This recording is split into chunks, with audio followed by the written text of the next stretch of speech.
Have you ever longed to become unshakable? To no longer be haunted by criticism, rejection, loss, or betrayal? Perhaps you've imagined a day when the silent pain that lives beneath your surface, the anguish that gnaws at you even as you wear a calm mask, finally disappears. Maybe you're exhausted from trying to be everything for everyone, tired of carrying the burden of seeming strong when all you truly crave is rest.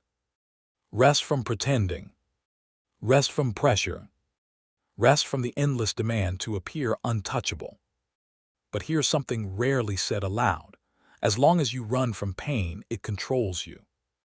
As long as you numb yourself to protect your heart, you remain a hostage to everything and everyone around you. To words that hurt, to actions that disappoint, to silences that crush you inside. This isn't weakness. It's the human condition. Most people feel it, only some hide it better than others. Carl Jung, one of the greatest minds in depth psychology, once said, "We are not what happens to us but what we choose to become." This is the key, not shielding ourselves from pain but integrating it, bringing to light all the things that still torment us in the dark. Because true strength is not the absence of pain, but the full awareness of who you are, even when you are bleeding. The source of pain, it's tempting to believe that what hurts us is out there, in someone else's actions or words, in betrayal, abandonment, or rejection. But the hard truth is this: nothing truly hurts unless it finds an echo within us. Pain doesn't begin outside, it's activated inside. It's the old wounds left untreated, the stories we tell ourselves, the traumas we've never faced. Jung taught us that external pain mirrors our internal disintegration. That's why some people weather storms with grace, while others are destroyed by a single comment. The real question is, where does it hit you? The pursuit of control is another illusion. We believe if we're good enough, smart enough, strong enough, we can avoid being hurt. But no matter how carefully we calculate our lives, we cannot control how others treat us. And until we accept that, we stay locked in tension, exhausted, hypervigilant, endlessly bracing for impact. To stop suffering, stop trying to protect yourself from suffering. You don't need more control. You need more awareness. The battlefield within the real battlefield isn't the world, it's the unconscious. The parts of you that remain unseen, misunderstood, and unloved. These parts rule your emotions, your reactions, your decisions. Until you make them conscious, they direct your life and you'll call it fate. Your pain, your anger, your sadness, they are not random. They are messages. From the past, from the shadows, from the self you've buried. Jung called this vast unknown the unconscious, not just a mental fog but a force. An intelligent, living system made of memories, fears, and desires you've refused to face. And what you ignore controls you.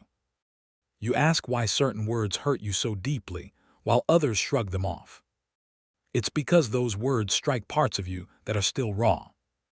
Parts you've never confronted.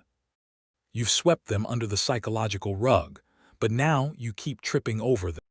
You've swept them under the psychological rug, but now you keep tripping over them. Integration over repression. We cannot change what we have not accepted.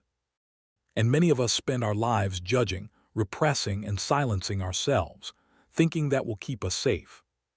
But the unconscious doesn't disappear when ignored. It simply becomes more dangerous. Toxic relationships, self-sabotage, anxiety when everything seems fine. These are not accidents, they're signals. Your unconscious is trying to wake you up. But you keep pressing snooze. To stop being hurt, stop running from what lives inside you. Because as long as you are disconnected from your unconscious, you are a puppet to your emotions. And the more you armor yourself against external pain, the more vulnerable you become to internal collapse. The way out isn't defense, it's integration. What it really means to be untouchable. Most people believe strength is about building walls, becoming indifferent, saying, "I don't care anymore." But they continue to bleed inside. The problem was never about feeling. It's about not understanding what you're feeling and why.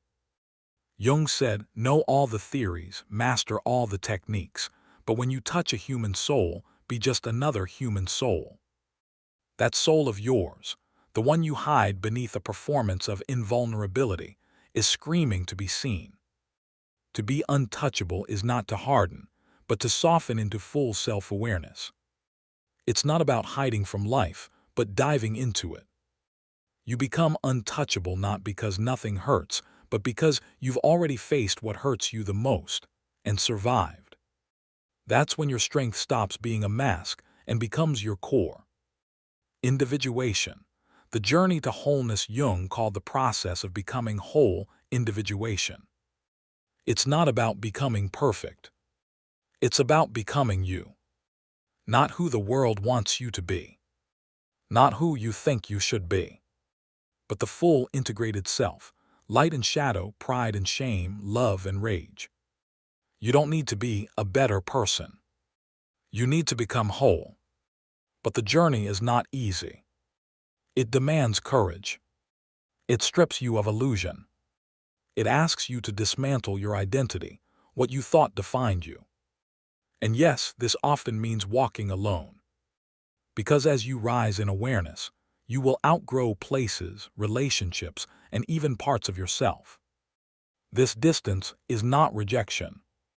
It's evolution. And finally, you'll discover this. It's not strength that protects you. It's clarity. The final truth. Consciousness as armor. Nothing external can destroy someone who has made peace with their inner world. Words still land. Pain still exists. But it no longer defines you. Because now you know yourself. You understand your wounds, your triggers, your patterns. You live in depth, not on the surface. And down there in that silence, you find your power. You no longer survive by pretending to be strong. You live with truth. So ask yourself, are you ready to stop running? Are you ready to stop performing strength and start embodying it? Are you ready to become untouchable, not because you're armored, but because you are whole? Then choose awareness. Let this be your awakening.